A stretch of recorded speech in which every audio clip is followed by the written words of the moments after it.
Hello दोस्तों, good morning. आप सब कैसे हैं दोस्तों मैं आई हूँ पानी भरने। जैसे वाटर आप लोगों को मैं दिखा रही हूँ, इसमें तो पानी भरती हूँ और गाड़ी वाला को वेट कर रही हूँ। उधर से तो आया है, देखो किधर रुक गया है।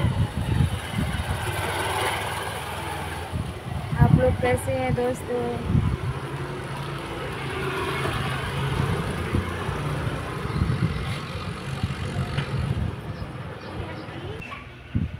मैंने पानी वाला को वेट कर रही थी, लेकिन अभी नहीं आया है। मैं अब जा रही हूँ रोड पे दोस्तों।